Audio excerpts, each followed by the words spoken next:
السلام علیکم۔ بسم اللہ الرحمن الرحیم۔ سورہ مریم ہمیں سکھاتی ہے کہ معجزے ہو سکتے ہیں۔ اللہ اپنے بندوں کو تنہا نہیں چھوڑتا۔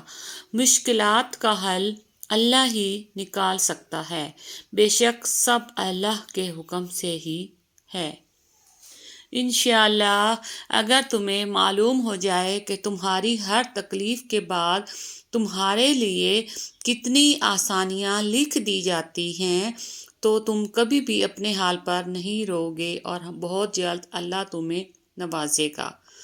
ہمسفر اچھے ہمسفر کا ساتھ انسان کو مشکل راستے میں بھی تھکنے نہیں دیتا۔ پسند کی شادی۔ بیٹی جب پسند کی شادی کا کہے تو اسے بے حیا اور برا نہ کہو۔ پسند کی شادی بیٹیوں کا حق ہے اور ہمارے نبی کی سنت بھی۔ تہجد پڑھا کرو۔ حضرت علی نے فرمایا، لا حاصل کو اگر پانا چاہتے ہو تو تہجد پڑھا کرو، کیونکہ جو نصیب میں نہ ہو اسے تہجد کی دعائیں مقدر میں لے آتی ہیں۔ حضرت علی نے فرمایا، کبھی بھی لوگوں کی باتوں سے پریشان نہ ہونا، کیونکہ آپ نے اپنا حساب رب کو دینا ہے، لوگوں کو نہیں۔ سورہ یوسف مثال دیتی ہے، کچھ چیزیں لمحوں میں نہیں دی جاتی، وہ اکثر صدیوں میں تمہارے حصے لکھی جاتی ہیں۔ تہجد کا وقت۔ تہجد کے وقت اللہ وہ دعائیں بھی سن لیتا ہے جسے دنیا ناممکن کا خطاب دے چکی ہوتی ہے۔ پہلی نماز۔ جب تمہیں اگلی نماز کا انتظار ہو تو سمجھ لینا کہ اللہ نے تمہاری پہلی نماز قبول کر لی۔ سبحان اللہ۔ لوگ بدلتے نہیں، بس بے نقاب ہوتے ہیں، اور جب ایک بار ان کی شخصیت کا حقیقی رنگ نظر آ جائے تو کوشش کریں کہ اسے دوبارہ رنگنے کی بجائے کنارہ کر لیں۔ دعا مانگا کرو۔ مشکل وقت میں ہمیشہ دعا مانگا کرو، کیونکہ جہاں انسان کا حوصلہ ختم ہوتا ہے وہاں سے اللہ پاک کی رحمت شروع ہوتی ہے۔ حضرت علی، انسان اپنی دعاؤں سے ہی اپنا مقدر لکھتا ہے، اور انسان کی دعائیں ہی انسان تک وہ سب کچھ لے آتی ہیں جو اس کے نصیب میں بھی نہیں لکھا ہوتا۔ آنسو۔ جب کسی ایسی بات کو دل میں بند کر دیا جائے جو چھپانے کی نہ ہو تو وہ بھی درد بن جایا کرتی ہے۔ اکثر اور درد کے ہونے پر آنسو تو نکلتے ہی ہیں۔ بیوی کا بوسہ۔ حضرت عائشہ صدیقہ فرماتی ہے کہ نبی صلی اللہ علیہ وآلہ وسلم نے جب نماز کے لیے باہر جانا ہوتا تو نکلتے ہوئے بعض مرتبہ میرا بوسہ لے لیا کرتے تھے اور پھر نماز کے لیے تشریف لے جایا کرتے تھے۔ صبر کی انتہا۔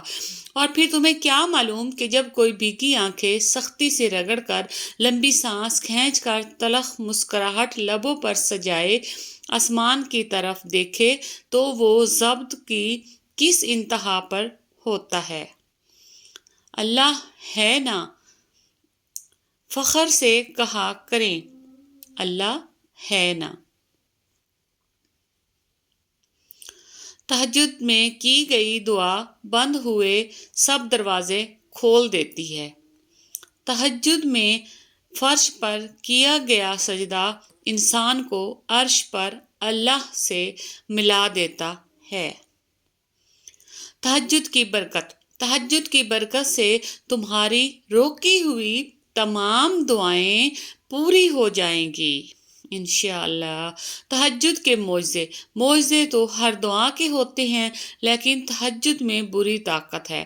فرض نماز پہلے پھر بعد۔ جس چیز کی طلب اگر تمہیں تہجد کے قریب لے آئی ہے تو وہ چیز اللہ کبھی ادھوری نہ چھوڑے گا، وہ نواز کے ہی رکے گا بے شک۔ سبحان اللہ۔ 3 کام اللہ کو پسند۔ نمبر 1، ٹوٹے ہوئے دلوں کو جوڑنا۔ نمبر 2، دل نہ چاہتے ہوئے بھی معاف کر دینا۔ نمبر 3، کسی کے گناہ پر پردہ کرنا۔ رائٹ۔ فجر اور تہجد۔ فجر اور تہجد خاموش نمازیں ہیں۔ ان میں بہائے گئے آنسوؤں کی پکار صرف اللہ دیکھتا اور سنتا ہے۔ تب ہی تو ان میں مانگی گئی دعائیں اثر رکھتی ہیں، تب ہی تو ان کو ادا کرنے کے بعد انسان کا دل سکون سے بھر جاتا ہے۔ قبولیت کا اشارہ۔ دعاؤں کا مسلسل تمہارے لبوں کی تسبیح بن جانا اللہ کی طرف سے تمہارے لیے قبولیت کا ایک اشارہ ہے، اور دعائیں مانگتے رہو۔ اسے اپنے بندے کے اٹھے ہوئے ہاتھوں کی لاج رکھنا آتا ہے، بے شک۔ بیوی کی فکر۔ گھر سے باہر جاتے ہوئے بیوی کو بتا کر جانا بیوی کی غلامی نہیں بلکہ بیوی کی فکر اور پریشانی کو کم کرنا ہے۔ حضرت علی، زیادہ سوچنے سے بہتر ہے استغفار کیا جائے۔ زیادہ سوچنا مشکلات کو بڑھاتا ہے اور استغفار مشکلات کا حل ہے۔ دیری میں بہتری۔ انتظار کی اذیت کے بعد ہی تو یعقوب علیہ السلام کو یوسف علیہ السلام سے ملوایا گیا تھا۔ جسے سزا سمجھ رہے ہو اسے دیری میں تمہارے لیے بہتری چھپی ہے، بے شک۔ بے چینی کی دعا۔ حسبی اللہ لا الہ الا ہوا علیہ توکلت وہو رب العرش العظیم۔ میرے لیے اللہ ہی کافی ہے، اس کے سوا کوئی عبادت کے لائق نہیں۔ میں نے اپنا بھروسہ صرف اسی پر کیا ہے، اور وہ عرش عظیم کا مالک ہے۔ نماز فجر۔ حضرت علی سے کسی نے پوچھا، میں بہت کوشش کرتا ہوں کہ نماز صبح کی پڑھوں پر اٹھا نہیں جاتا۔ حضرت علی نے ارشاد فرمایا، یہ نیند کی وجہ نہیں ہے بلکہ تم جو سارے دن میں گناہ کرتے ہو وہ تمہارے گردن میں توق، ہاتھوں میں ہتھ کڑی اور پاؤں میں بیڑیاں بن کر تمہیں اٹھنے نہیں دیتے۔ تہجد کا بلاوا۔ تہجد ایک ایسی لاڈلی عبادت ہے جس کا بلاوا عرش سے آتا ہے، اور یہ بلاوا اس کے لیے آتا ہے جسے اللہ نے چنا ہوا ہوتا ہے، اور یہی اس کی خوش نصیبی ہے۔ اور جب انسان یہ عبادت کر رہا ہوتا ہے تو اللہ پاک اپنے اس بندے کو پیار سے دیکھتا ہے اور اپنے نیک بندوں کی اس عبادت سے انہیں سکون بخشتا ہے۔ کیا آپ کو معلوم ہے کہ فرض نمازوں اور تہجد میں کیا فرق ہے؟ فرض نمازوں کے لیے انسان منادی دیتا ہے جبکہ تہجد کے لیے اللہ تعالیٰ منادی دیتا ہے۔